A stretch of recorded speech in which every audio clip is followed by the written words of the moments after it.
آج کے دن ہم نے جمعۃ الوداع کا لفظ لگایا ہے، اس کی حقیقت کیا ہے؟ پوری توجہ سے میری بات سمجھیں۔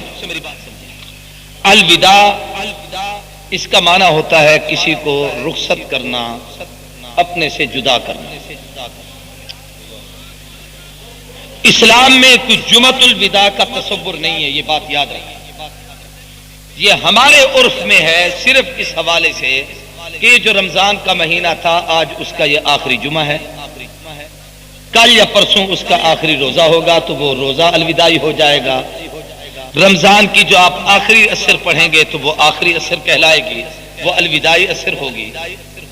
یہ صرف ایک لفظ جو اسلامی تاریخ میں مشہور ہوا ہے وہ جناب سرور کائنات رسول اللہ صلی اللہ علیہ وسلم کے حج کا حجۃ الوداع کا لفظ مشہور ہوا ہے۔ وہ بھی الوداع اس لیے نہیں کہ اس کے بعد کوئی حج نہیں، اللہ کے نبی کی زندگی کا وہ آخری حج تھا، اس کے بعد محبوب نہیں تو صحابہ اسے حجۃ الوداع کہتے تھے کہ اس کے بعد پیغمبر ہمیں داغ مفارقت دے گئے، اللہ کے نبی جدا ہو گئے۔ یہ جو جمعۃ الوداع کا لفظ ہے کہ آج یہ الوداعی دن ہے، الوداعی جمعہ ہے، یہ بھی اس حوالے سے ہے کہ آئندہ آنے والے سال میں کون ہوگا، کون زندہ رہے گا، کون یہ جمعے دیکھے گا، کون رمضان المبارک کی سعادتوں کو حاصل کرے گا، کس کا مقدر ہوگا کہ پھر ان جمعوں پہ آئے، ان مسجدوں میں بیٹھے، اس دولت سے مالا مال ہو۔ این ممکن ہے اللہ معاف فرمائے، دنیا زندگی موت تو رب کے اختیار میں ہے۔ ہم میں سے کتنے تھے جو پچھلے رمضان میں تھے، آج کے جمعۃ الوداع میں وہ یہاں پر نہیں ہے، ان کے لیے وہ الوداعی جمعہ رمضان کا بنا تھا کہ وہ دنیا سے رخصت ہو گئے۔ آج مجھ کو آپ کو تو مل گیا ہے، ہم میں سے پتہ نہیں کتنے ہوں گے جو آئندہ سال جہاں پر نہ ہوں اور اللہ کے حضور چلے جائیں۔ اور یہ بھی اسی طریقے سے ہے کہ جناب پھر پتہ نہیں ہمیں یہ رمضان بھی ملے گا کہ نہیں ملے گا، یہ جمعہ بھی نصیب ہوگا کہ نہیں ہوگا، یہ عبادت کے لمحات اور گھڑیاں مقدر میں آئے گی کہ نہیں آئے گی۔ اس حوالے سے اس کو جمعۃ الوداع کہتے ہیں، گویا یہ وداعی کیفیت ہے، جدائی کے لمحات ہیں، الوداع کہنے کی کیفیت ہے۔ اور جب آدمی کسی کو جدا کرتا ہے تو اس کا ایک عجیب سا احساس ہوتا ہے، اس کی جدائی کا احساس ہوتا ہے، اس کا ایک غم بھی ہوتا ہے، اس کی وجہ سے ایک دل پہ ایک عجیب کیفیت طاری ہو جاتی ہے۔ اس لیے اس کو الوداع کرتے ہوئے ہر آدمی پر دو حالتیں طاری ہوتی ہیں، ایک جدائی کا غم ہوتا ہے، دوسرا اپنے دوست کو، اپنے محبوب کو جس کو آپ الوداع کر رہے ہیں، جس کو آپ رخصت کر رہے ہیں، آپ کوشش کرتے ہیں کہ میں اس کا احترام بھی کروں، اس سے محبت میں بھی پیش آؤں۔ وہ جب روانہ ہو رہا ہے اسے سنوار کے بھیجوں، اسے سنگار کے بھیجوں، اسے کپڑے پہنا کے بھیجوں، اسے خوبصورت بنا کے بھیجوں، تاکہ یہ جہاں بھی جائے آخری لمحات ہمیشہ یاد رکھتے ہیں۔ وہ آدمی کبھی نہیں بھولا کرتا اور آدمی کہتا ہے یار آخری دن میرا اس کے ساتھ بڑا اچھا گزرا، اس نے مجھے بڑی محبت سے آدمی پیش آیا، بڑا اخلاق اس نے دیا اور انتہا کر دی، وہ مجھے نہیں بھول سکتا۔ اس لیے حکم یہ ہے کہ ہم دنیا میں بھی جب کسی کو الوداع کرتے ہیں تو اپنے اخلاق اس کے سامنے پیش کرتے ہیں، محبت اس کے سامنے پیش کرتے ہیں، اسے اس انداز سے رخصت کرتے ہیں کہ اسے الوداع کرتے ہوئے، رخصت کرتے ہوئے، روانہ کرتے ہوئے آخری لمحات یاد رہ جائیں۔ اس میں ہم بھی اس کے احترام کی انتہا کرتے ہیں۔ جدائی کا صدمہ ضرور ہوتا ہے لیکن ظاہراً اتنی بڑی خوشی کر کے اسے روانہ کر رہے ہیں کہ وہ بھی خوش خوش روانہ ہو۔ ہم اس کی جدائی پہ آنکھوں سے آنسو آئیں گے، محبت اور الوداع کی وجہ سے دل غمناک ضرور ہوگا، لیکن کوشش یہ ہوتی ہے کہ جانے والے کو اس انداز سے روانہ کریں کہ اتنا حسین استقبال اور کسی کا نہ ہو۔ یہ دونوں ملی جلی کیفیتیں آدمی پر طاری ہوتی ہیں۔ اس کی ایک دو مثالیں سمجھیے۔ آدمی فوت ہوتا ہے، یقیناً زندگی موت کس کے اختیار میں ہے؟ اللہ کے قبضے میں۔ ایک مر گیا ہے، جدائی کا غم اتنا ہے کہ ہر آدمی نڈھال اور بے ہوش ہے، لوگ چیخیں مار رہے ہیں، رو رہے ہیں، صدمات کا عالم ہے۔ لیکن جس کو تم الوداع کہہ رہے ہو اس کے نہلانے کا انتظام کرو، جسے الوداع کہہ رہے ہو اسے خوبصورت کفن پہنانے کا انتظام کرتے ہو، جسے تم الوداع کہہ رہے ہو اس پہ اعلیٰ قسم کے عطر چھڑکنے کے انتظام کرتے ہو، جسے تم الوداع کہہ رہے ہو مسجدوں میں اعلان کر رہے ہو، جسے تم الوداع کہہ رہے ہو سینکڑوں نہیں بازو کے ہزاروں اور لاکھوں لوگ اس کے جنازے کو کندھا دے رہے ہوتے ہیں، اسے اٹھا کر چل رہے ہوتے ہیں۔ اسے محبت کے ساتھ روانہ کر رہے ہوتے ہیں. جدائی کی آنکھوں میں آنسو ہیں. یہ کپڑے کس چیز کے پہنائے جا رہے ہیں؟ جدائی کا غم ہے. یہ لوگوں کو اکٹھا کیوں کیا جا رہا ہے؟ جدائی کا غم ہے. اس کے لیے مغفرت کی دعائیں کیوں کی جا رہی ہیں؟ جدائی کا غم ہے. یہ اس کو اس شان و شوکت کے ساتھ کہ عاشق کا جنازہ ہے ذرا گھوم کے نکلے، محبوب کی گلیوں سے ذرا گھوم کے نکلے، اس عظمت کے ساتھ آپ اس کو روانہ کیوں کر رہے ہیں؟ ہر رات بھی کہتا ہے میاں جدائی کا صدمہ اپنی جگہ پر، لیکن جب کسی کو روانہ کیا جاتا ہے اس کے احترام کا تقاضا یہ ہے، اس کے تقدس کا تقاضا یہ ہے، اس کی فضیلت کا تقاضا یہ ہے کہ محبت کے ساتھ اسے روانہ کرو، محبت کے ساتھ اسے الوداع کرو، اچھے کپڑے پہناؤ، یہ اس کا حق بنتا ہے. لوگوں کو اکٹھا کرو، یہ اس کا حق بنتا ہے. لوگوں کو جمع کر کے اسے الوداع کرو، یہ اس کا حق بنتا ہے. گویا اس موقع پر جو ہم خوشی کر رہے ہیں یہ خوشی نہیں، جانے کا غم ضرور ہے، لیکن اس کی جدائی کے وقت جو ہم نے اس کے ساتھ زندگی اچھی گزاری ہے، ہم چاہتے یہ ہیں اچھی زندگی جس سے گزاری ہے، جاتے ہوئے بھی اسے اچھے طریقے سے الوداع کریں. گویا یہ اس بات کی علامت ہے کہ میرے اس کے تعلقات اچھے تھے، اچھا کفن دے رہا ہوں، تعلقات اچھے تھے اس لیے جنازے میں شریک ہوں، تعلقات اچھے تھے اس لیے اپنے ہاتھوں سے رخصت کر رہا ہوں، تعلقات اچھے تھے اس لیے اسے دعاؤں میں یاد کر رہا ہوں. جب آپ اس حوالے سے الوداع کہتے ہیں تو لوگ بھی کہا کرتے ہیں میاں مرے تو بہت ہیں، اس جیسا ہم نے نہیں دیکھا، جنازے تو بڑے دیکھے لیکن فلاں کے جنازے پہ دیوانے بڑے لوگ تھے، محبت کرنے والے بہت تھے، اس کو کندھا دینے والے بہت تھے، الوداع کرنے والے بہت تھے. جدائی کے صدمے تو ہزاروں کے دیکھے ہیں، وہاں جتنے آنسو بہ رہے تھے وہ سب لوگ اس کی محبت میں بےتاب بھی نظر آتے تھے. یہ جدائی کا فطری عمل ہے کہ جب کسی کو جدا کیا جاتا ہے وہاں اس کو الوداع بھی کر رہے ہوتے ہو، اور اسی کے ساتھ دوسرا پہلو یہ بھی ہوتا ہے کہ آپ اسے رخصت بھی کر رہے ہیں، اس سے محبت بھی کر رہے ہیں، اسے رخصت بھی کر رہے ہیں، اسے اچھے کپڑے بھی پہنا رہے ہیں. آپ بتانا یہ چاہتے ہیں کہ اس سے میرا تعلق بھی بہتر تھا، آج اس کی جدائی کا صدمہ بھی سب سے زیادہ ہے. توجہ میری طرف کریں بھائی، غور سے سمجھے. میں آپ کو جو بات سمجھانا چاہتا ہوں، بچی کسی کی جوان ہو گئی، یہ بچیاں جب جوان ہوتی ہیں تو دل میں اولاد کی محبت، حقیقت یہ ہے کہ بیٹوں کی نسبت بیٹیوں کی زیادہ ہوتی ہے. ایک طرف یہ ہے کہ محبت کی انتہا ہے کہ بچی باپ کی خدمت کرتی ہے، کپڑے دھوتی ہے، استری کرتی ہے، جناب والا والد کی خدمت میں کمال ہے. میری دو بچی ہیں، دونوں شادی شدہ ہیں، بڑی ہیں ماشاءاللہ. میں جس دن وہ اعتکاف کا ارادہ کیا، پانی گرم کر کے لے آئی، ہم آپ کے پاؤں دھوتے. اب وہ بچیاں بسترے بنا رہی ہیں، رخصت کر رہی ہیں، سامان اکٹھا کر رہی ہیں. اولاد فطری طور پر بے انتہا پیاری ہوتی ہے، لیکن جب یہ جوان ہوئی رب کا حکم ہے آج اس کو رخصت کر. اب آپ نے اس کے لیے رشتہ تجویز کیا، منتخب کیا، تعلق قائم ہو گیا، رخصتی کے پروگرام ترتیب ہو گئے. غور سے ذرا بات کو سمجھو. اب جب آپ اس کو الوداع کر رہے ہیں، دیکھیں حد ہو گئی ہے. جتنے اچھے کپڑے اس جدا ہونے والی بچی نے پہنے پوری برات میں کسی کے نہیں، جتنے حسین زیور آپ نے اس کو دیے ہیں کسی کے نہیں، جتنا خوبصورت آپ اسے سنوار رہے ہیں کسی کو نہیں سنوارا. جتنا اپنی استعداد کے مطابق ہر آدمی اپنی بچی کو کچھ نہ کچھ دیتا ہے، کوئی لاکھوں میں دیں، کوئی ہزاروں میں دیں، اپنی استعداد کے مطابق دیتے ہیں. اس میں بھی حد کر دی ہے آپ نے. لیکن ہے کیا بات کہ اپنے ہاتھوں سے اسے رخصت بھی کر رہے ہو.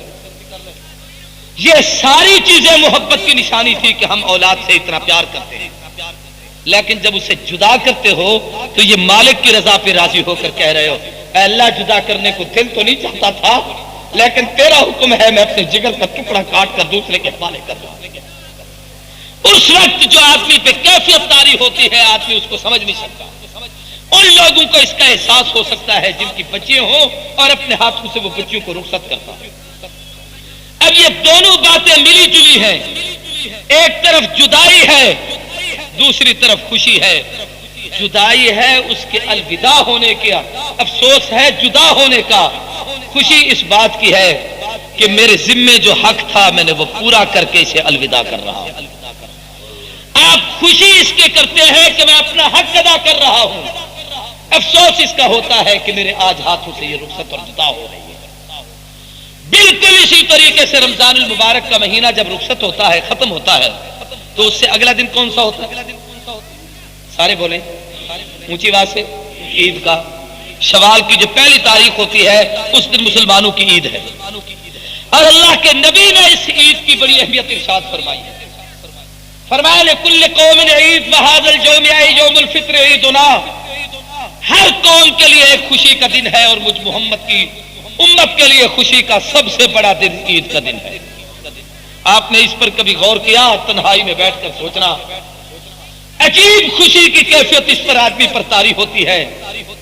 رمضان جا رہا ہے، آپ کپڑے خرید رہے ہیں، رمضان جا رہا ہے، کپڑے سلوا رہے ہیں، رمضان جا رہا ہے، سامان تیار ہو رہا ہے، رمضان جا رہا ہے، کھانے پینے کی چیزیں تیار کی جا رہی ہیں۔ حالت ادھر تو یہ ہے کہ رمضان المبارک کا مہینہ ایک عبادت 70 کا درجہ رکھتی ہے، نفل پڑھو تو صرف فرضوں کا درجہ ہے، فرض پڑھو تو 70 کا درجہ ہے، رات کو عبادت ہے، دن کو عبادت ہے، نوافل کی عبادت ہے، تلاوت کی عبادت ہے، اعتکاف کی عبادت ہے، صدقہ خیرات کی عبادت ہے، شہری کھانا بھی عبادت ہے، افطار کرنا بھی عبادت ہے۔ جہاں عبادتوں کا مہینہ تھا، سعادتوں کا مہینہ تھا، مسجدوں کی آبادی کا مہینہ تھا، رات کو رونے کا مہینہ تھا، ذکر کرنے کا مہینہ تھا، اللہ کی محبت کا مہینہ تھا، ليلۃ القدر کی تلاش کا مہینہ تھا، ليلۃ القدر کی سعادتوں کو حاصل کرنے کا مہینہ تھا۔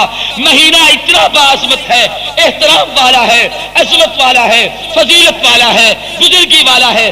اس فضیلت والے مہینے کے جب جدائی کے لمحات قریب آتے ہیں، ان لوگوں سے پوچھئے جو پورا مہینہ رمضان کے روزے رکھتے رہے، ان لوگوں سے پوچھئے جو رات کو تراویح کا احترام کرتے رہے، ان لوگوں سے پوچھئے جو رمضان کی عظمتوں کو سامنے رکھتے رہے، ان لوگوں سے پوچھئے جو رمضان میں اپنے ہاتھوں سے اللہ کی خاطر صدقہ خیرات دیتے رہے، ان لوگوں سے پوچھئے جن کے دلوں پر کیا کیفیت بیتتی ہے کہ رمضان کے لمحات الوداعی اور رخصتی ہو رہے ہیں۔ یہ آخری جمعہ آ گیا ہے، کل سے آخری ہفتہ ہو جائے گا، اگر کل چاند نظر آ جائے، کل کی عصر آخری عصر کہلائے گی، پرسوں چاند نظر آ جائے وہ رات آخری کہلائے گی، وہ دن آخری کہلائے گا، یہ جمعہ آخری الوداعی ہو رہا ہے۔ ادھر الوداع ہے، ادھر جدائی ہے۔ ان کے سینوں پہ ہاتھ رکھ کے دیکھو کیسے تڑپ رہے ہیں، کیسے بلک رہے ہیں۔ کیفیت یہ ہوتی ہے آدمی کی آنکھوں میں بے ساختہ آنسو آتے ہیں اور رو کے کہتا ہے کاش یہ رحمتوں کا مہینہ ہم سے جدا نہ ہوتا، پورا سال رمضان ہوتا، پورا سال روزے رکھتے، پورا سال احترام کرتے، پورا سال اعتکاف بیٹھتے۔ جب عبادت پہ آدمی مگن ہو جاتا ہے، دل کی تمنا یہ ہوتی ہے، ہر سال ہم یہاں معتکفین کو دیکھتے ہیں جس وقت وہ الوداعی دعا کر کے ایک دوسرے سے جدا ہو رہے ہوتے ہیں، ایک دوسرے سے سینے بھی لگ رہے ہوتے ہیں، ان کی چیخیں بھی نکلتی ہیں، ہچکیاں بھی بن جاتی ہیں، رو بھی رہے ہیں، بے تابی کا عالم بھی ہے۔ اگر ہمارے بس میں ہو، ہمارے اختیار میں ہو، ہمیں اس بات کی اجازت ہوتی، ہم رمضان کے بعد کے آنے والا دن عید کا دن نہ ہوتا، ہماری خوشی کا دن نہ ہوتا، ہم مسلم کپڑے نہ پہنتے، ہم مسلم ایک دوسرے کو مبارک نہ دیتے، ہم کوئی خوشی نہ کرتے، رمضان کی جدائی پہ منہ ماتھا پیٹتے، رمضان کی جدائی پہ ماتم کرتے، رمضان کے الوداع ہونے پہ اظہار افسوس کرتے، رمضان کے جدا ہونے پر اظہار تاسف کرتے۔ لیکن افسوس کی اجازت نہیں، رونے کی اجازت نہیں، منہ ماتھا پیٹنے کی اجازت نہیں، واویلا کرنے کی اجازت نہیں، بلکہ حکم یہ ہے رمضان جدا ہو رہا ہے، رحمت جا رہی ہے، انعامت جدا ہو رہی ہے، برکتیں چھٹ رہی ہیں۔ مسجد آبادی کی تھی، آج تک آباد تھی، اب وہ آبادی ختم ہو جائے گی۔ جو دن رات تلاوت تھی وہ تلاوت کی کیفیت ختم ہو جائے گی۔ ایک طرف یہ جدائی کے صدمات آ رہے ہیں، دوسرے دن رب کہتا ہے جدائی اپنی جگہ پر ہے مگر میرا حکم ہے خوشی کرو، میرا حکم ہے اچھے کپڑے پہنو، میرا حکم ہے نیا لباس پہن کے آؤ، میرا حکم ہے عیدگاہ کے میدان میں جمع ہو، میرا حکم ہے۔ صوفیوں بڑے اشراق کے پابند تھے، عید کے دن اشراق پڑھنے کی اجازت نہیں، رب کا حکم ہے صبح سویرے نہا کر کپڑے تبدیل کرو، نیا لباس پہنو، عیدگاہ کی طرف آؤ، بچوں کے ساتھ آؤ، کھا پی کے آؤ۔ اس دن روزہ رکھو گے شیطان کہلاؤ گے، اگر اس دن اشراق پڑھو گے گناہ گار ہو جاؤ گے۔ تمہیں اس عبادت کی اجازت نہیں، عبادت آج وہ کرنی ہے جو خوشی کی عبادت ہے، رب کی دربار میں جا کر عید کا سجدہ کرنا ہے۔ میرے محترم دوستو، کبھی تنہائی میں بیٹھ کر سوچنا ادھر جدائی ہے ادھر خوشی ہے، یہ دو چیزیں اکٹھی کیوں ہیں؟ جبکہ نعمت جدا ہوتی ہے اظہار افسوس ہوتا ہے۔ رمضان کی جدائی پر عید کی خوشی یہ کیا ہے ہمیں سمجھ میں نہیں آتا۔ میری بات سمجھ آ رہی ہے بھائی؟ توجہ کریں۔ اب عید کس بات کی رمضان جدا ہو رہا ہے؟ اظہار افسوس ہے۔ اس کی دو حکمتیں ہیں، پوری توجہ سے سمجھنا۔ پہلی حکمت تو یہ ہے کہ رمضان جدا ہو رہا تھا،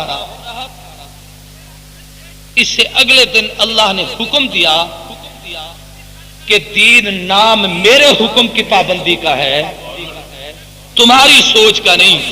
تمہاری سوچ کہتی ہے اس دن ماتم ہو، میرا حکم ہے اس دن خوشی۔ تو قانون بندے کا یا رب کا؟ فیصلہ آدمی کا پورا یا اللہ کا؟ سب خوشی کر رہے ہیں، رب نے جو کہا۔ اب کوئی یہ کہے کہ جی عقل میں یہ بات نہیں سماتی، پھر کیوں خوشی ہے؟ تو اس بات کو سمجھیے، یہ جو عید کی خوشی ہے کہ اس دن آپ اچھے کپڑے پہنتے ہیں، نہاتے ہیں، دھوتے ہیں، صاف ستھرے ہوتے ہیں، دوستوں کو مبارک دیتے ہیں، ایک دوسرے سے مل رہے ہیں، سلام پیش کر رہے ہیں، یہ رمضان کے جانے کی خوشی نہیں، رمضان کو الوداع کرنے کی خوشی نہیں، اس جمعہ کی جدائی کی خوشی نہیں، رمضان کی جدائی کی خوشی نہیں، قرآن کی تلاوت کی جدائی کی خوشی نہیں۔ یہ اس بات پر ہم خوش نہیں ہو رہے کہ ہم اس لیے کپڑے پہن رہے ہیں اچھا ہوا رمضان گزر گیا آج میں خوشی کروں۔ توجہ سے سمجھنا، رمضان کے جانے پر خوش نہیں ہو رہے، رمضان کو پورا پانے پر خوش ہو رہے۔ این ممکن تھا یہ لمحات ہمیں نہ ملتے، مر جاتے، یہ سعادتیں ہمیں نہ نصیب ہوتی، کسی حادثے کا شکار ہو جاتے، ہم پہ کوئی آفت اور مصیبت آ پڑتی، ہم گھروں میں مریض بنے ہوئے ہوتے۔ بہت سارے لوگوں کو دیکھا ہے، آج بھی جاؤ ہسپتالیں بھری پڑی ہیں، جاؤ جیلیں بھری پڑی ہیں، افغانستان، کشمیر، بوسنیا، چیچنیا، کل رات پچھلے رات اسرائیل نے فلسطین پہ حملہ کیا ہے اور جناب بے انتہا طیاروں سے بمباری کی، ہزاروں کی لاشیں تڑپ رہی ہیں، وہ رمضان کی ان سعادتوں کو حاصل نہیں کر سکے۔ تمہیں عید کا حکم اس لیے ہے کہ خوش نصیب ہو، رمضان کے جانے پر خوش نہیں، رمضان کو پورا پانے پر خوش۔ اے اللہ تیرا شکر ادا کرتے ہیں کہ تو نے رمضان کا مہینہ عطا کیا ہے، اے اللہ تیرا شکر ادا کرتے ہیں، جدائی ضرور ہے کہ جا رہا ہے، شکر اس بات کا ہے کہ تو نے ہمیں تلاوت کی توفیق دی، شکر تیرا ادا کرتے ہیں کہ تو نے ذکر کی توفیق دی، تیرا شکر ادا کرتے ہیں تو نے تسبیح کی توفیق دی، تیرا شکر ادا کرتے ہیں اعتکاف کی توفیق بخشی، تیرا شکر ادا کرتے ہیں تو نے اپنی نعمتوں سے مالا مال کیا ہے۔ تو رمضان کے جانے کی خوشی نہیں، رمضان کو پورا پانے کی خوشی ہے۔ ایک بات اور اس حوالے سے سمجھیے پوری توجہ کے ساتھ، اس طرف بھی اشارہ اللہ کے نبی نے فرمایا،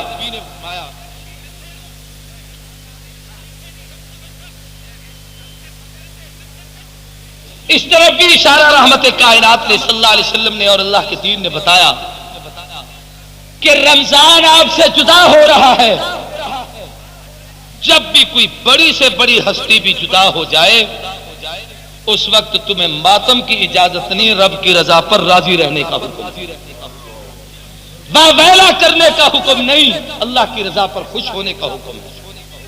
آدمی شہید ہو گیا ہے، جسم کے ٹکڑے ہو گئے ہیں، بند بند کٹ چکا ہے، اعضاء بکھرے پڑے ہیں، ہم رو رہے ہیں اور رب کہتا ہے وَلَا تَقُولُوا لِمَنْ يُقْتَلُ فِي سَبِيلِ اللَّهِ أَمْوَاتٌ بَلْ أَحْيَاءٌ، خبردار اس پہ تمہیں ماتم کرنے کی اجازت نہیں، میں نے اس کو وہ زندگی دی ہے جس کا تم تصور بھی نہیں کر سکتے۔ وَلَٰكِن لَا تَشْعُرُونَ، تم اس کا شعور نہیں رکھ سکتے کہ میں نے کیسی زندگی دی ہے۔ اور دوسری جگہ پر کہا عند ربہم یرزقون، ایسی زندگی دی ہے کہ میں رب ان کا میزبان بنتا ہوں، یہ میرے مہمان بنتے ہیں، میں ان کے لیے رزق کے دروازے کھول دیتا ہوں، ان کو رزق عطا کر رہا ہوں، وہ رزق دے رہا ہے اور ہماری حالت یہ ہے کہ جناب ہم اس پہ ماتم کر رہے ہیں۔ اشارہ اس طرف ہے کہ خوشی بھی اس کی طرف سے، غمی بھی اس کی طرف سے، اور ان مع العسر یسرا، ہر دکھ کے بعد سکھ آیا کرتے ہیں۔ اگر اس نے اتنے صدمے جھیلے ہیں، اتنے دکھ برداشت کیے ہیں، اتنی تکلیفیں سہی ہیں، تو انعام کے دروازے بھی تو ہم اس کے لیے کھول رہے ہیں کہ بغیر حساب کتاب کے جنت میں یہ جائے گا، جنت کی نعمتوں سے مالا مال یہ ہوگا، انعام ہم اس کو عطا کریں گے۔ اس لیے حکم دیا ہے کہ جب کوئی صدمہ پہنچے اس پر واویلے کی ضرورت نہیں، مالک کی رضا پر راضی رہنے کا۔ اور دنیا میں سب سے بڑی جدائی یہ آپ کا جمعۃ الوداع کچھ نہیں ہے، آپ کے رمضان کی الوداعی کیفیت کچھ نہیں ہے، یاد رکھنا۔ آپ کا باپ بھائی بہن بیٹا بیٹی جدا ہو جائیں یہ کچھ نہیں ہے، سب سے بڑی جدائی کا صدمہ جو اس امت کو برداشت کرنا پڑا وہ امام الانبیاء والمرسلین، سید الاولین والآخرین، خاتم النبیین، سیدنا و مولانا محمد الرسول اللہ سب کہیے صلی اللہ علیہ وسلم، اللہ کے نبی کی جدائی کا صدمہ تھا۔ اس وقت میرے پاس وہ عنوان نہیں اور وقت بھی نہیں کہ میں اس موضوع پر صرف پیغمبر کی الوداعی کیفیت آپ کے سامنے بیان کروں، آدمی کی چیخیں نکل جاتی ہیں، صحیح باتیں ہیں، دل دہل جاتے ہیں، عجیب کیفیت طاری ہو جاتی ہے کہ پیغمبر نے جب امت کو جدائی کی کیفیت بتائی ہے اور اللہ کے نبی جس وقت جدا ہو رہے تھے اس وقت صحابہ کا کیا عالم تھا، رسول اللہ کی امت کی کیا کیفیت تھی۔ حدیث کی کتابوں میں آتا ہے پیغمبر کی جدائی کی اطلاع پائی گئی، جب اطلاع ملی صحابہ کہتے قد اسلم المدینہ، پورے مدینے میں اندھیرا چھا گیا، ہم لوگوں کو کوئی بات یاد نہیں آتی تھی، ہماری حالت یہ تھی کہ ہماری آنکھوں کے سامنے اندھیر آ گیا، ہمیں کوئی چیز نظر نہیں آتی تھی۔ پیغمبر کی جدائی کی اطلاع پا کر ہمارا وہ مدینہ جو پیغمبر کے آنے سے طیبہ، طابہ، طیبہ، متابہ، منورہ، معظمہ، محترمہ کہلاتا تھا، آج مدینہ ہماری آنکھوں کے سامنے عجیب منظر پیش کر رہا تھا، اتنی اندھیرا چھا گیا، دن کی روشنی میں بھی ہمیں کچھ نہیں نظر آتا تھا۔ اور اس کا کبھی آپ اندازہ کر سکتے ہیں کہ کسی آدمی کو اچانک کچھ صدمہ پہنچے، وہ کتنا بھی سمجھدار اور ہوشیار ہو، اچانک بعض دفعہ آنکھوں کے سامنے اندھیر آ جاتا ہے، کوئی چیز سجائی نہیں دیتی، آدمی بعض دفعہ زمین پہ گر پڑتا ہے۔ صحابہ کہتے ہیں پیغمبر کی جدائی کی خبر سن کر پورے مدینے میں کوہرام مچ گیا۔ ایک صحابی مدینے کے باہر بکریاں چرا رہے تھے، اس کو جا کر بتایا گیا جس محبوب کا کلمہ پڑھتا ہے وہ پیغمبر کفن پہن چکے ہیں۔ صحابی کی چیخ نکل گئی، اس پہاڑی پر کھڑے ہو کر اس نے دونوں انگلیاں مدینے کی طرف منہ کیا، انگلیاں اپنی آنکھوں پر رکھ کر مسل کر کہا اللہم اجعلنی ذریرا، اللہ میں مدینے جا کر پیغمبر کا دیدار کرتا تھا، اب میں مدینے جاؤں مجھے محبوب نظر نہ آئے، مجھے ان آنکھوں کی ضرورت نہیں، میرے مالک مجھے دکھا کر آنکھ اس دن دینا جب میں نگاہ کھولوں مجھے پیغمبر کا چہرہ نظر آئے۔ حدیث میں آتا ہے صحابی نے انگلیاں ہٹائی تو دونوں آنکھوں سے نبینا ہو چکا تھا۔ کیا کیفیت طاری ہو گئی پیغمبر کی جدائی سے صحابہ پر، الوداعی کے اس جدائی کے منظر کو سمجھو کیسا عجیب ہے۔ حضرت ابوبکر باہر گئے ہوئے تھے، پتہ چلا محبوب کا وصال ہو گیا، آئے سیدھا حجرہ اقدس میں تشریف لے گئے، رحمت الکائنات کے جسم اطہر پر ایک چادر پڑی ہوئی تھی، اس چادر کو ہٹایا، چہرہ اطہر پر نظر پڑی، رحمت کائنات کی پیشانی مبارک پہ بوسہ دیا۔ اس لیے اگر کوئی آپ کا اپنا عزیز کوئی بزرگ کوئی استاد فوت ہو جائے اس کی پیشانی کو بوسہ دینا یہ جائز ہے، بلکہ مسنون عمل ہے کہ ابو بکر کی یہ سنت، پیشانی پہ بوسہ دے کر دو جملے کہے طبت حیم و میتا لا اجمع اللہ علیکم موتین، محبوب آپ کی زندگی بھی پاک، آپ کی دنیا سے رخصتی بھی پاک، اللہ کا قانون آپ پہ پورا ہو چکا، اب آپ پر کوئی موت نہیں طاری ہوگی، اب آپ کو ایسا صدمہ پھر کبھی نہیں ملے۔ حدیث کی کتابوں میں آتا ہے جس وقت رسول اللہ کی جدائی ہوئی سیدہ فاطمہ الزہرا رضی اللہ تعالی عنہا تشریف لائیں، وہی موجود تھی، اور جو آخری لمحات اللہ کے نبی کے تھے، اس وقت میرے پاس مجھ میں اتنی سکت نہیں کہ میں ان لمحات کی عکاسی آپ کے سامنے کر سکوں۔ حضور صلی اللہ علیہ وسلم نے پانی کا پیالہ منگوایا، آپ اس میں ہاتھ ڈالتے تھے اور اپنے لبوں پہ وہ پانی مارتے، کبھی اپنی آنکھوں پہ وہ پانی لگاتے تھے اور پھر عجیب کیفیت رحمت کائنات صلی اللہ علیہ وسلم پر طاری ہو جاتی تھی. اما فاطمہ دیکھ کر بے تابی میں کہتی تھی اللہ میرے ابے کو بھی اتنی تکلیف ہوتی ہے. حدیث میں آتا ہے اس کے بعد حضور صلی اللہ علیہ وسلم نے ایک جملہ بی بی فاطمہ کو فرمایا بیٹی نہ گھبرا آج کے بعد تیرے ابے کو کوئی تکلیف نہیں ہوگی. اللہ کی قربت مجھے سب سے زیادہ پسند ہے میں اپنے مالک کے پاس جا رہا ہوں. سیدہ فاطمہ نے 3 جملے رسول اللہ صلی اللہ علیہ وسلم کے جسم اطہر پر کہے جو بخاری کی نقل کی. ایک جملہ یہ تھا یا بتا اجاب ربا دعا ابا جان اللہ کی آواز پر لبیک کہہ کر ہمیں چھوڑ کر چلے گئے. یا بتا الہ جبریل نے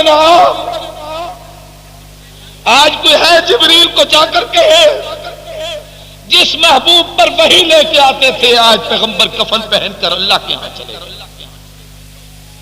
یا بتا جنت الفردوس ماوا ابا جان ایک ہی جملہ کہتی ہوں کہ جنت کے اعلیٰ درجات آپ کی جگہ. اس میں کوئی شک نہیں کہ محبوب جنت کے سب سے اعلیٰ درجے پر ہے لیکن ہر آدمی اپنے اپنے پیارے کے لیے بلندی درجات کی دعا کرتا ہے. اس لیے اماں کی یہ دعا کے جملے تھے نہ یہ کہ معاذ اللہ کو یہ سمجھے کہ الیاذ باللہ یہ دعا کیوں کی گئی جنت کی جبکہ حضور ہیں جنت. ایک آدمی سکون میں ہو تو باپ کہہ دیتا ہے بیٹا اللہ تجھے سکون کا اعلیٰ مقام عطا کرے اللہ تجھے اور عافیت اور راحت نصیب کرے. صحت مند کو آدمی کہتا ہے اللہ تیری صحت کو سلامت رکھے اللہ تجھے اور تندرست کرے. تو بی بی نے یہ جملے اپنے ابے کی جدائی پر کہے. ایک روایت بڑی عجیب آتی ہے کتابوں میں کہ اللہ کے نبی کی جب روح مبارک جس میں اثر سے پرواز ہوتی ہے ایک کونے سے رونے کی آواز آئی دیکھا گیا تو آدمی کوئی نظر نہ آیا. اس آواز نے کہا لوگوں میں جبرائیل زمین پہ اترتا تھا رسول اللہ پہ وحی لے کے آتا تھا. آج اللہ کے نبی بھی جا چکے جا رہے ہیں اب میں پھر کبھی وحی لے کر کسی پر نہیں آؤں گا. رب کا فیصلہ جو اللہ نے میرے ذمہ کام لگایا تھا آج مکمل ہو چکا. کتابوں میں لکھا ہے کہ عجیب کیفیت تھی پوری مسجد حوصلے سے اس بات کو سنیں. ایک آدمی سلام کرتا ہے جواب دینے کا ہوش نہیں. حضرت علی رضی اللہ تعالیٰ عنہ کی حالت یہ ہے کہ قریب سے آدمی گزرتے ہیں حیدر کہتے میری آنکھوں کے سامنے اندھیرا تھا مجھے کچھ نہیں نظر آتا. عمر اتنے بے ہوش ہو گئے کہ مسجد نبوی کے قریب آئے منبر کے پاس تلوار نکال لی فرمایا خبردار جو کہے گا اللہ کے نبی کا انتقال ہو گیا میں اس کی گردن قلم کر لوں گا. عجیب کیفیت تھی صحابہ پر پوری امت میں اکیلا بلال تھا ابو بکر تھے جس کو اتنا ہوش اور شعور تھا. حجرہ اقدس سے باہر نکلے سیدھا منبر کے قریب آئے حضرت عمر کو جھٹکا دے کر کہا عمر بیٹھ جا. عمر پہ کپ کپی طاری ہو گئی بیٹھ گئے. صحابہ کرام پہ سناٹا چھا گیا. سارے لوگ صحابہ ادھر ادھر جو تھے ابو بکر کے پاس اکٹھے ہو گئے. اس لیے کہ جب کوئی کسی بڑے کی جدائی پہ بڑا آتا ہے سب کو پتا ہوتا ہے کہ اب ہماری پناہ گاہ یہ ہے. امت بھی جانتی تھی کہ محبوب کے بعد اگر ہماری پناہ گاہ ہے تو ابو بکر ہے. سب کے سب جمع ہو گئے. صدیق اکبر نے خطبہ دیا ایھا الناس لوگوں من کان منکم یعبد محمدا فإن محمدا قد مات ومن کان منکم یعبد اللہ فهو حی لا يموت. یاد رکھو اگر تم پیغمبر کی عبادت کرتے تھے تو یاد کر لو محبوب آج جا رہے ہیں. کیا خیال ہے آج کے بعد عبادت چھوڑ دو گے اور اگر اللہ کی عبادت کرتے ہو تو پھر سن لو اللہ حی و قیوم ہے. میرے نبی طریقہ بتانے کے لیے آئے تھے اپنی زندگی نمونہ پیش کرنے کے لیے آئے تھے. آؤ اللہ کے نبی کی زندگی کو نمونہ اپناؤ. اس لیے پیغمبر رحمت کائنات کی جدائی کے صدمے کو برداشت کرو. عزم کر لو کہ نبی جس مشن پر ہمیں چھوڑ کر جا رہے ہیں ہم اس کی تکمیل کریں گے اس کو ہمیشہ پورا کر کے قائم کر کے رکھا کریں گے. حدیث میں آتا ہے حضرت بلال مسجد نبوی میں اذان دینے کے لیے آئے. عجیب کیفیت تھی مدینے میں. اللہ اکبر اللہ اکبر، اشہد ان لا الہ الا اللہ، اشہد ان محمد، اتنا کہا گرے اور بے ہوش ہو۔ لوگوں نے پکڑ کر کہا بلال ہوش سنبھال، کیا ہو گیا ہے؟ فرمایا لوگوں توجہ سے جملہ سننا، فرمایا روزانہ سامنے کھڑے ہو کر اذان دیتا تھا، اور جب میں اشہد ان محمد کے جملے کہتا میری آنکھ کھلتی تو منبر پہ رسول اللہ کا چہرہ نظر آتا تھا۔ آج میری پہلی اذان ہے کہ اسی تصور میں میرے اشہد ان محمد رسول اللہ کہا، اللہ کے نبی مجھے نظر نہیں آئے اس لیے میں بے ہوش ہو کے گر گیا۔ قسم اٹھا لی کہ مدینے میں رہنے کی لذت اب نہیں آئے گی، اس لیے میں مدینہ ہی چھوڑ دوں۔ بلال نے مدینہ چھوڑ دیا، واپس نہ آئے۔ 2 سال تک شام کی طرف چلے گئے۔ ایک دن رات کو خواب میں رسول اللہ صلی اللہ علیہ وسلم کی زیارت ہوئی، اور یہ جملے بڑے پیارے ہیں، ذرا سن لینا۔ حضور نے فرمایا بلال، اسی کو یاری کہتے ہیں، اسی کا نام دوستی ہے۔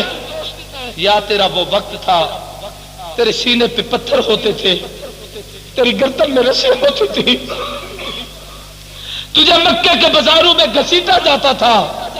بلال تو نے مجھے نہ چھوڑا، یا میرے جانے کے بعد میرا مدینہ بھی چھوڑ کر چلا گیا۔ بلال واپس نہیں آؤ گے، خواب تھا۔ اور یہ یاد رکھو کہ خواب میں جس میں محبوب نظر آئے وہ یقین کرے کہ مجھے رسول اللہ کی سچی زیارت حاصل ہے۔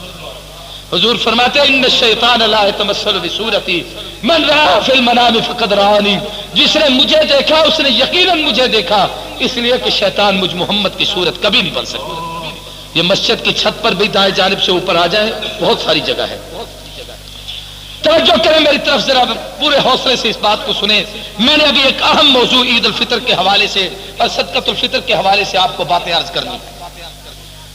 حدیث کی کتابوں میں آتا ہے کہ حضرت بلال رضی اللہ تعالی نے خواب دیکھا تو بےتاب ہو گئے، اٹھے، اسی بےتابی کے عالم میں رات کو وہاں سے سفر شروع کیا۔ دن کو سفر، رات کو سفر، چلتے چلتے دن رات۔ کتابوں میں آتا ہے کہ جس وقت مدینہ طیبہ میں پہنچے صبح تہجد کا وقت تھا، لوگ مسجد نبوی بھری ہوئی تھی، رسول اللہ کے روضہ اطہر کے لوگ کھڑے ہو کر کوئی سلام پڑھ رہے تھے، کوئی نوافل پڑھ رہے تھے۔ بلال مدینے میں داخل ہوئے تو لوگوں نے پہچان لیا کہ یہ وہی بلال ہے جو مدینہ چھوڑ کے چلا گیا تھا۔ بڑے بچے بوڑھے جوان سب ایک دم اکٹھے ہونا شروع ہوئے۔ دونوں شہزادے حسنین کریمین رضی اللہ تعالی عنہما، سیدنا حسن اور حسین دونوں نبوت کے شہزادے جمع ہوئے، حضور حضرت بلال کے قریب آئے، ان کی آنکھوں میں آنسو تھے۔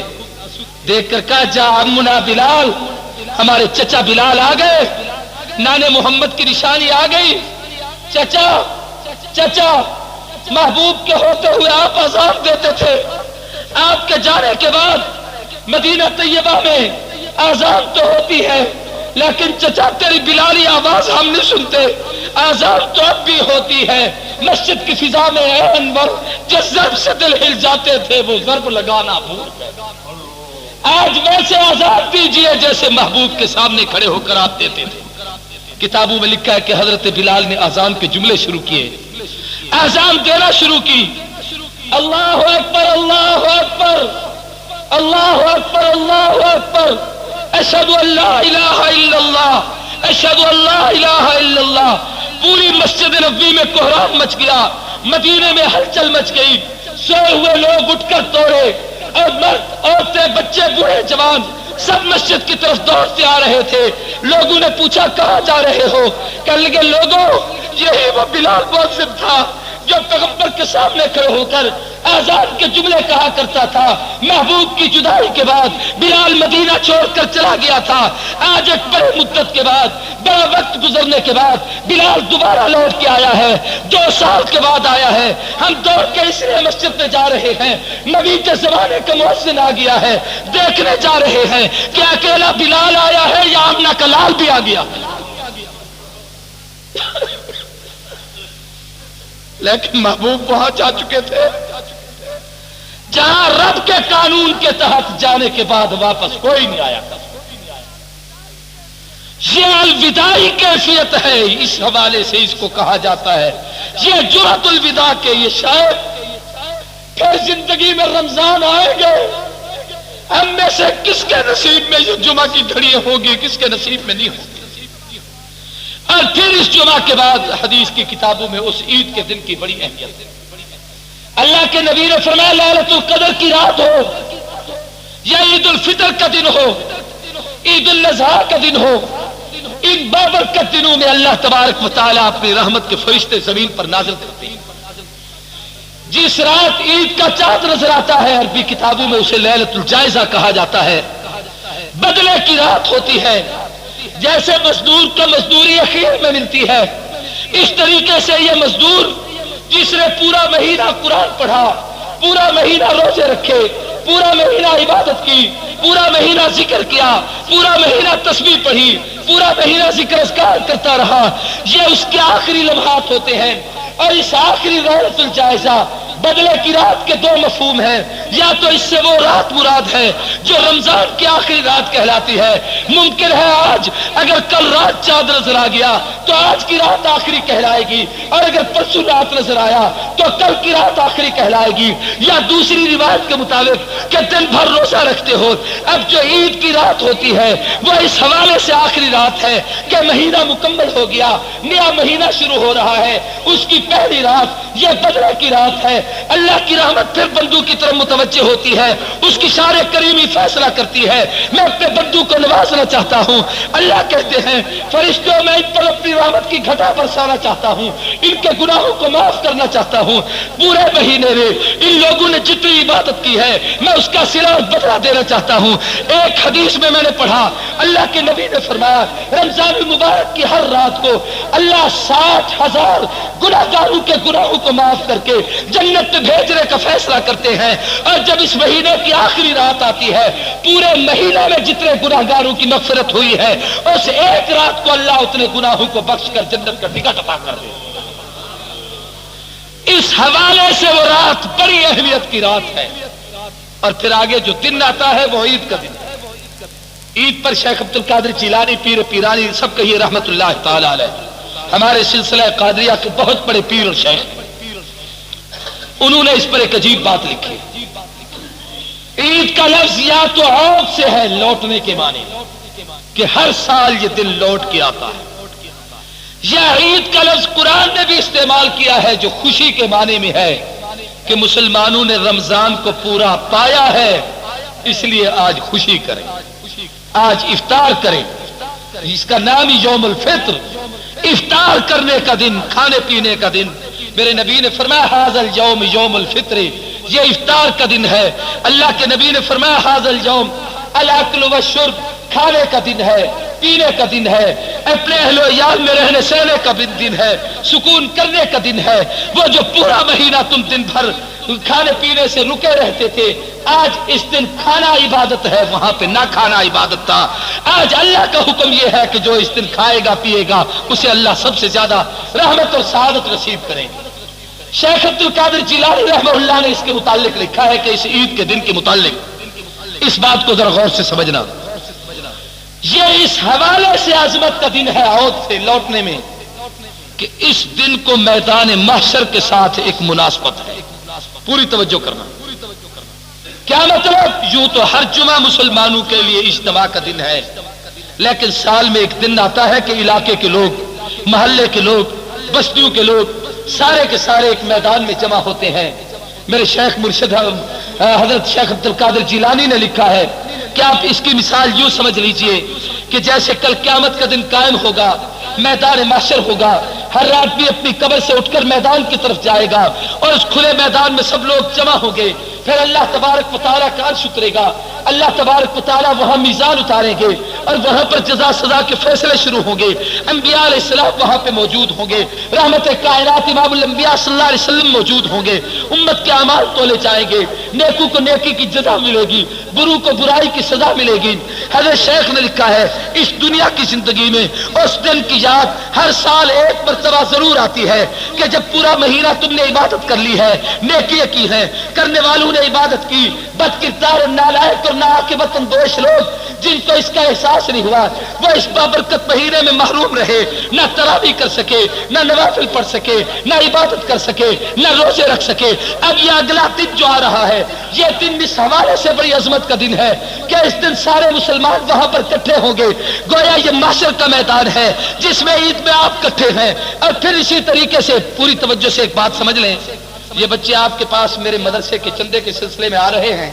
رمضان المبارک کے صرف 4 جمعے جو رمضان کے آتے ہیں ان میں ادارے کے لیے کھلے عام چندے کی اپیل کرتا ہوں، ورنہ میرے دوست مجھے ذاتی طور پر جانتے ہیں، پورے ملک میں دوستوں کے ساتھ دینی حوالے سے رابطہ ہے، لیکن میں نے کبھی کسی جگہ اپنے مدرسے کا کوئی اس حوالے کا تعارف نہیں کرا تھا۔ اس سال بھی الحمدللہ 4.5 لاکھ کا ہمارے مدرسے کا خرچہ تھا جو سال گزر چکا ہے۔ اس میں اس وقت ہم 87,000 روپے کے مقروض ہیں۔ یہ آخری ساعتیں لمحات ہیں، اس کو سعادت سمجھتے ہوئے اپنے صدقات میں سے، عطیات میں سے، صدقۃ الفطر میں سے، اور اسی طریقے سے جو اللہ توفیق بخشے اس میں سے آپ لوگ یہاں پر اس میں فنڈ میں حصہ دیجئے، اللہ آپ کو جزائے خیر دے گا۔ یہ بچے آپ کے پاس آ رہے ہیں، مدرسے کا تعاون ہے۔ سب سے بڑی بات اس میں یہ ہے کہ جب قرآن پڑھتے ہیں اشاعت قرآن میں آپ کا حصہ ہوگا، مسافر طلبہ ہیں مسافروں میں آپ کا حصہ ہوگا، اور یہ آپ تو جانتے ہیں کہ دنیا داروں کے لوگ اسکولوں کالجوں یونیورسٹیوں میں پڑھنے کے لیے جاتے ہیں، لولے لنگڑے اپاہج اور معذور ان کو مدارس میں بھیج دیا جاتا ہے، گویا یہ آپ ان کی غریب پروری بھی کر رہے ہیں۔ الحمدللہ اللہ کے فضل و کرم سے اس سال 70 سے زائد طلباء کا کھانا ہمارے مدرسے میں تیار ہوتا رہا۔ 12 بچے جن نے قرآن مجید حفظ کر کے وفاق المدارس الاربعہ میں امتحان دیا، اور بڑی خوشی کی بات یہ کہ سارے کے سارے بچے 100% کامیاب و کامران ہوئے۔ یہ دینی مدارس کی محنت ہے جو آپ کے سامنے ہے۔ اس حوالے سے میں نے بات عرض کی ہے، توجہ میری طرف رہے اور پورے حوصلے سے میری گفتگو کو مکمل طور پر سنیں۔ فرمایا جس وقت آپ اس میدان میں اکٹھے ہوتے ہیں گویا آپ میدان محشر میں جا رہے ہیں۔ اب عیدگاہ کا کھلا میدان، سورج سامنے ہے، کھلے آسمان کے نیچے ہے، آپ محشر میں ہیں۔ وہاں جب قاضی خطیب خطبہ دیتا ہے عالم، اس خطبے کی حیثیت اللہ کی عدالت کی سی ہوتی ہے، اور پھر خطبہ سننے کے بعد نماز ادا کرنے کے بعد حدیث میں آتا ہے قیامت کے دن بھی یوم یکشف عن ساق ویدعون الی السجود، اللہ قیامت کے دن اپنی پنگلی ظاہر کریں گے، حکم دیں گے کہ میری دربار میں سجدہ کرو۔ جو لوگ زمین پہ عبادت اور سجدہ کیا کرتے تھے یہ تو یہاں سجدہ کر سکیں گے، اور جو لوگ عبادت نہیں کیا کرتے تھے میدان محشر میں بھی وہ لوگ رب کے سامنے نہیں جھک سکیں گے۔ قرآن کہتا ہے ان کی کمر تختے کی طرح ہو جائے گی، جھک نہیں سکیں گے۔ سارے عابدین جھکے ہوئے ہوں گے، یہ بدبخت کھڑے ہوں گے، شرمسار ہوں گے کہ آج کیسا دن آیا، ہم اللہ کے دربار میں آج نہ جھک سکے، ہمارا مالک ہم سے ناراض ہے۔ میرے دوستو عید کے دن جب آپ عید پڑھتے ہیں تو آپ سمجھ لیجئے کہ محشر کے میدان میں کھڑے ہیں۔ اب عید کے محشر کے میدان میں آخری فیصلے ہوں گے، جنتی جنت کی طرف، جہنمی جہنم کی طرف۔ آپ جب نماز سے فارغ ہو جاتے ہیں تو آپ کے بھی 2 ہی راستے ہوتے ہیں، یا تو وہ لوگ جنہوں نے عبادت کی، نماز پڑھی، روزے رکھے، زکاتیں دی، حج خیرات صدقات عطیات ادا کیے، اس عبادت رمضان کی سعادتوں کو حاصل کیا، ان خوش نصیبوں کے چہرے پہ طمانیت ہوتی ہے، ان کے چہرے پہ نور برس رہا ہوتا ہے، ان پہ اللہ کی رحمت کی گھٹائیں آ رہی ہوتی ہیں، اللہ ان پر راضی ہو رہا ہوتا ہے۔ یا وہ بدبخت اور بدکردار لوگ ہوتے ہیں جن لوگوں نے اس مہینے کی عبادت نہیں کی، ان کے چہرے فک ہوتے ہیں، ان کے چہرے افسردہ ہوتے ہیں، ان پہ لعنت کی پھٹکار پڑ رہی ہوتی ہے، اللہ کا عذاب اور غضب ان پر آ رہا ہوتا ہے۔ اس کا مشاہدہ آپ عید کے دن چہروں کو پڑھ کر لیا کریں کہ کون آج سعادتیں حاصل کر کے جا رہا ہے اور کون ان سعادتوں سے محروم ہو کے جا رہا ہے۔ ایک تو یہ ہے کہ عید کے دن کی اہمیت یہی ہے کہ اس کو میزان، یوم میزان، محشر کے دن کے ساتھ نسبت ہے، اور دوسری بات یہ ہے کہ مزدور کو مزدوری ملنے کا دن ہے۔ پورا مہینہ آپ نے عبادت کی، اس دن اللہ اپنی رحمت کے فیصلے کر رہے ہیں۔ مسجد کی چھت پر اگر جگہ مکمل ہو گئی ہو تو مسجد کی بائیں جانب یہاں یہ حجام کی دکان ہے، اس کے ساتھ ہم نے نیچے صفیں رکھی ہوئی ہیں، وہ دوست ان صفوں کو بچھا کر وہاں نیچے کھڑے ہو جائیں، اور یہ جو طالب علم چندہ کرنے کے لیے مدرسے کے ساتھی ہیں یہ یہاں سے فارغ ہو کر ان دوستوں سے بھی ملاقات کر لیں گے۔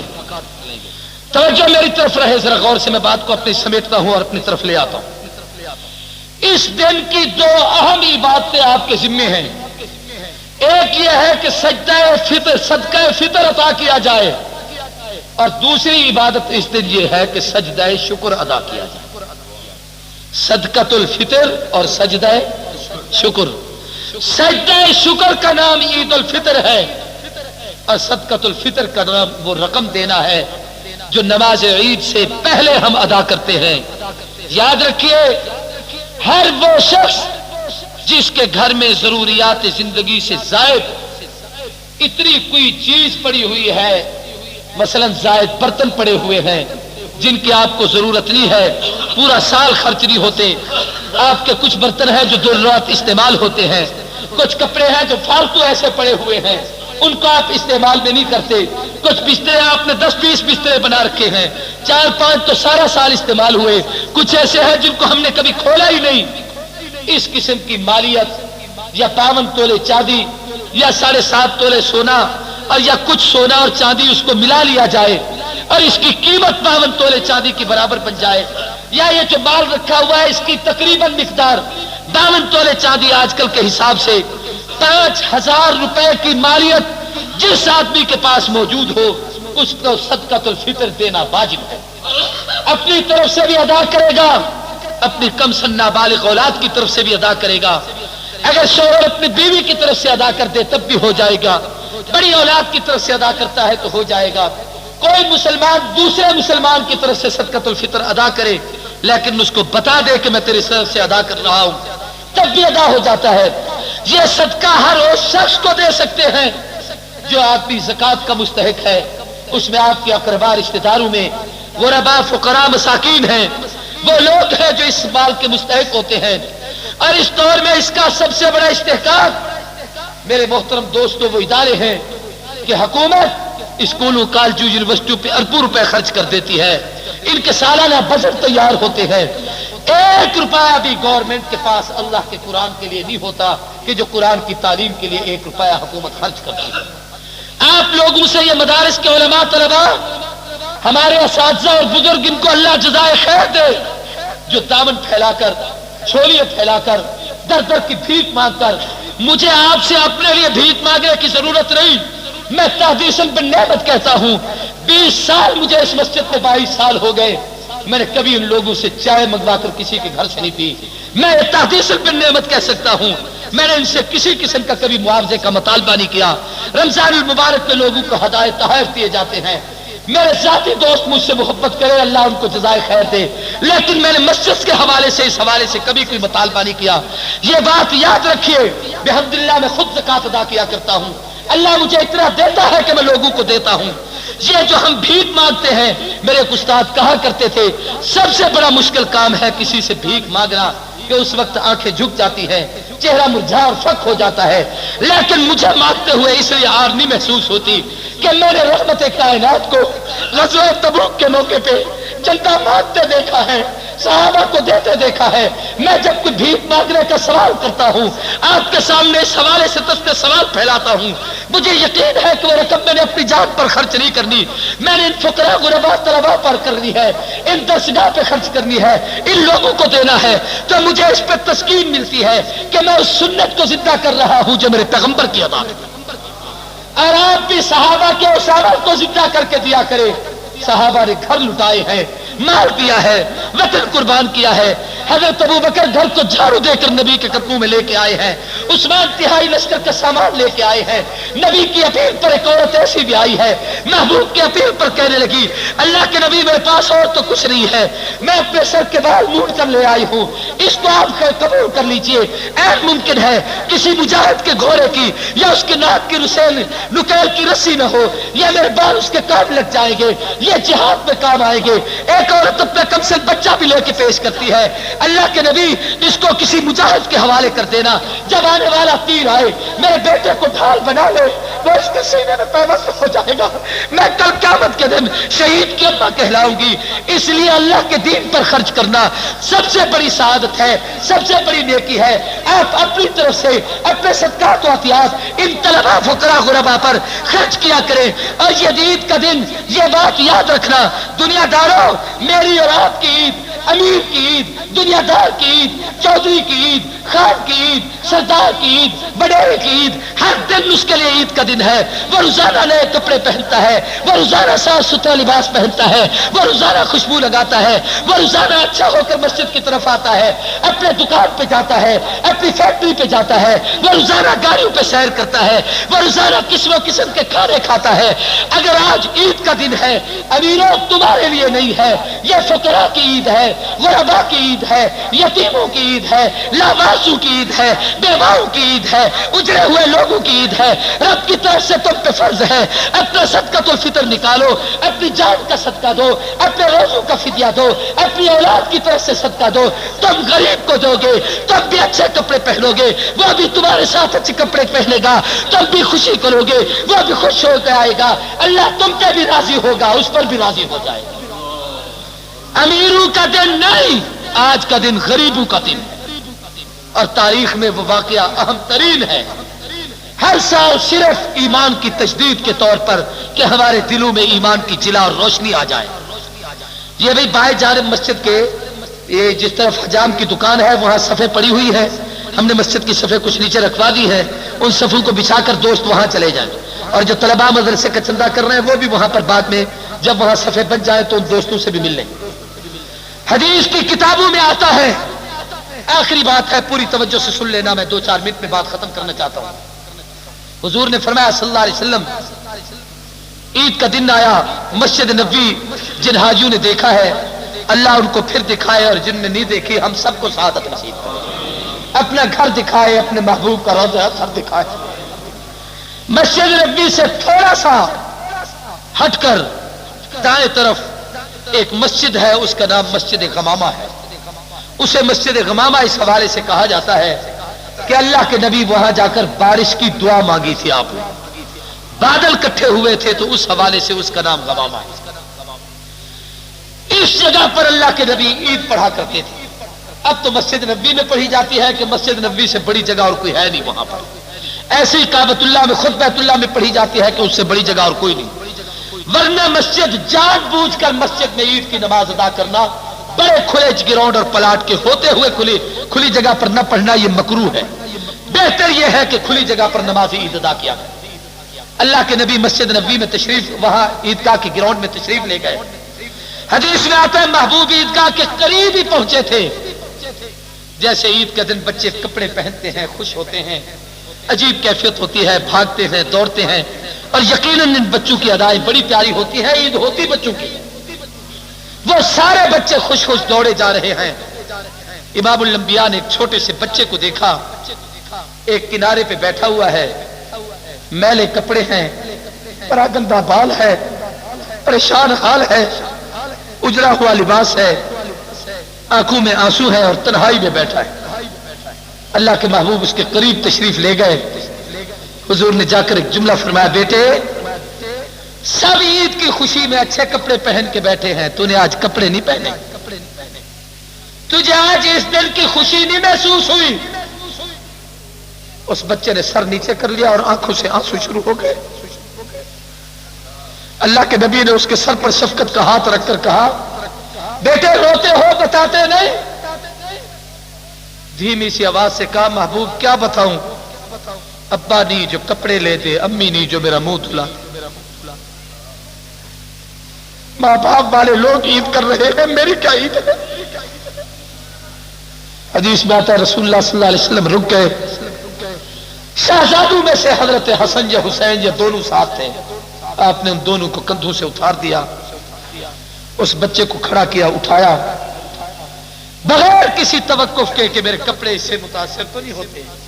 حضور نے اس بچے کو سینے سے لگایا، سر پہ ہاتھ رکھ کر کہا، میرے رب کا حکم ہے کہ جو یتیم کے سر پہ ہاتھ رکھے اس کے بالوں کے برابر اللہ اس کو نیکی عطا فرماتے۔ اور فرمایا نہ رو، میں بھی یتیم تھا، میرے اللہ نے مجھے کہا تھا الم یجد کا یتیما فآویٰ، محمد تو یتیم تھا، ہم نے تجھے ٹھکانہ اور سہارا دیا۔ حدیث میں آتا ہے جس وقت رسول اللہ کی ولادت با سعادت ہوئی، میلاد کے حوالے سے بھی یہ بات اس موقع پہ یاد کر لیں، لوگ مبارک دینے کے لیے آ رہے تھے، آمنہ مبارک ہو، کتنا حسین بچہ ہوا۔ آمنہ رو رہی تھی، پوچھا گیا روتی کیوں ہے؟ کہا تم خوش ہو کہ حسین ہے، میں رو رہی ہوں کہ یتیم ہے۔ کاش آج اس کا ابا ہوتا اس کی خوشی کی انتہا نہ ہوتی، آج اس کا ابا ہوتا اسے اٹھا کر یاروں کی محفل میں لے جاتا، دوستوں کے پاس گھماتا پھراتا۔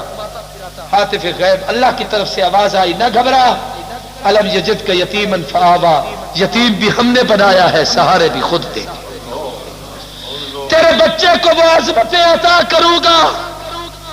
تو سوچتی ہے آج اس کے پاس کوئی کھلونے ہوتے، کوئی کپڑے ہوتے، کوئی سامان ہوتا، اسے کھلونے کی ضرورت پڑے گی اس کی انگلی کے اشاروں پہ چاند رقص کرے گا، کپڑے کی ضرورت پڑے گی تو جنت کی پوشاک پہنے گا، سواری کی ضرورت پڑے گی تو براق پہ بیٹھے گا، سیر کی ضرورت پڑے گی تو جنت کی سیر کرے گا۔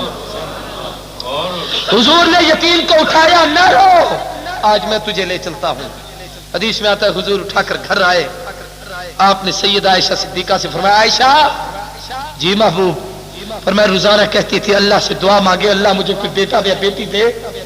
عائشہ آج رب سے تیرے لیے میں بیٹا مانگ کے آیا ہوں، بچہ لے کے آیا ہوں، آج اس کو نہلا دھلا۔ عائشہ کہتی ہے میں پانی ڈالتی تھی، رسول اللہ اپنے ہاتھ سے اس بچے کا جسم مل رہے، کیا وہ خوش نصیب ہوگا، کیا سعادت ہوگی اس حسین بچے کی۔ بی بی کہتی ہے اس کے بعد اللہ کے نبی نے حسنین میں سے کسی بچے کا جوڑا منگوا کر حضور نے اس کو پہنایا، اور پھر فرمایا عائشہ میرا سرما لیا، میں اپنے آنکھوں سے اس کی آنکھوں، ہاتھوں سے آنکھوں میں ڈالتا ہوں۔ محبوب نے اسے تیل لگایا، اب اللہ کے نبی نے وہ جو چھوارے اور دودھ رات کو بھگو کے رکھے تھے وہ صبح تھوڑے سے بچے ہوئے تھے، فرمایا لا اس کو کھلاتا ہوں، اپنے ہاتھوں سے حضور نے اس بچے کو کھلائے۔ اب اس بچے کو ایک جملہ فرمایا جو سننے سے تعلق رکھتا ہے، یا بشر، اس کا نام تھا بشر، فرمایا بیٹے بشر اما ترضى، کیا تو اس پر راضی اور خوش نہیں، کیا تو اب بھی غمناک ہے، ان اکون ابوک و امک عائشہ، میں محمد تیرا ابا بن جاؤں، عائشہ تیری اماں بن جائے، آج کے بعد مجھے ابا کہا کر، عائشہ کو امی کہہ کے بلایا کر، تیرے ابا اماں نہیں تو میں محمد تیرا باپ ہوں، میری بیوی تیری ماں ہے۔ اب حضور نے اس یتیم کو اٹھایا، میری طرف ذرا غور کرنا، پوری توجہ ادھر کریں، اللہ کے نبی نے اس حسین کو اٹھایا، اٹھا کر خود، اور پھر ایک عجیب جملہ فرمایا، بیٹے ہر سال تو جاتا تھا عید پر، جب تیرے باپ ہو گئے والدہ تھی، اس وقت تو پیدل چل کے جاتا تھا یا کندھے پہ سوار ہو، انگلی پکڑ کے لے جاتے تھے تو میں تیری انگلی پکڑ کے لے چلوں، وہ اٹھاتے تھے تو میں تجھے اٹھا کے لے چلوں۔ بچے نے کہا میں تو ابو کے کندھے پہ بیٹھ کے جاتا تھا۔ حضور نے فرمایا شہزادے ہو، اب تک یہ کندھا تمہارا حق تھا، حسن اور حسین اب تمہارا حق نہیں، اب یہ یتیم کا حق ہے۔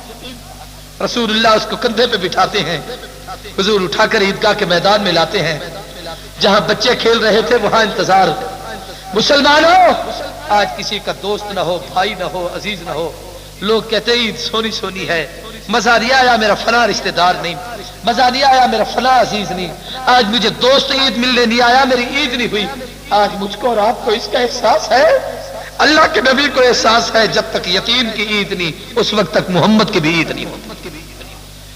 پیغمبر نے اس بچے کو بچوں میں چھوڑ کر فرمایا بیٹے، تنہا تھا، رو رہا تھا، اب ان بچوں کے ساتھ تو کھیل، جب تک تجھے کھیلتے ہوئے نہیں دیکھوں گا اس وقت تک میں عید نہیں پڑھاؤں۔ بچہ بچوں میں مل گیا، ہنسنا اور کھیلنا، کودنا، بھاگنا، دوڑنا اس نے شروع کر دیا۔ بچے اس کے ارد گرد اکٹھے ہو کے کہتے وہی نہیں تیرا گندا بال تھا، وہی نہیں تیرے گندے کپڑے تھے، وہی نہیں تیری حالت خراب تھی، یہ حسین کپڑے تجھے کس نے پہنائے ہیں، یہ اچھا لباس تجھے کس نے دیا ہے، یہ خوبصورت تجھے کس نے بنایا ہے، تیرے ابے کا نام کیا ہے، تو پہلے یہاں رو رہا تھا، اب تیرا کیا حال ہے۔ لکھا ہے کتابوں میں اس بچے نے سر فخر سے اونچا کیا، مسکرا کے کہنے لگا لوگوں مجھے مبارک پیش کرو، اب سے کچھ لمحہ پہلے یتیم تھا، اب میں یتیم نہیں، اب میرا ابا محمد کریم بن چکے ہیں۔ بچے چیخنا شروع ہو گئے، مسجد نبوی میں دھارے میدان ہیں، عیدگاہ کے میدان میں دھارے نکلنا شروع ہو گئی۔ بعض بچوں نے گریبان پھاڑ ڈالے اور کہتے تھے کاش آج ہم بھی یتیم ہوتے، ہم بھی محمد کے کندھے پہ سوار ہوتے، ہم یتیم ہوتے آج ہمارے ابا بھی محمد الرسول اللہ صلی اللہ علیہ وسلم. یہ عید ان بچوں کی عید ہے، ان یتیموں کی عید ہے، ان لاوارثوں کی عید ہے، ان فقراء غرباء مساکین کی عید ہے. عید کے دن ایک راستے سے جانا، دوسرے سے واپس آنا، یہ سنت طریقہ ہے. عید کے دن اس عیدگاہ کی طرف جانے سے پہلے کھا پی کے جانا سنت ہے. عید سے پہلے صدقۃ الفطر ادا کرنا واجب ہے. عید کے دن بھی کوئی بچہ پیدا ہو جائے تو اس کا بھی صدقۃ الفطر ادا کرنا ضروری ہے. اور یہ بات یاد رکھو مسلمانوں، میرے نبی نے تو ایک یتیم کو دیکھا تھا، پیغمبر کی چیخیں نکل گئی تھی، اللہ کی نبی کی عید رہ گئی تھی. یارو کبھی ہم نے اتنا سوچا افغانستان میں کتنے بچے یتیم ہو چکے؟ کبھی ہم نے تنہائی میں سوچا کشمیر میں روزانہ کتنے یتیم ہو رہے ہیں؟ کبھی ہم نے سوچا آج سے 2 دن پہلے جو فلسطین میں بمباری ہوئی ہے وہاں کتنے بچے یتیم ہو چکے ہیں؟ بوسینیا میں کتنے یتیم ہو رہے ہیں؟ چیچنیا میں کتنے یتیم ہو رہے ہیں؟ کئیوں کی لاشیں تڑپ رہی ہیں، کوئی بیچارے دودھ پیتے ماؤں سے جدا ہو رہے ہیں. کئیوں کی حالت یہ ہے کہ جناب معذور ہو کے ہسپتالوں میں پڑے ہیں، لولے لنگڑے اپاہج ہو چکے ہیں.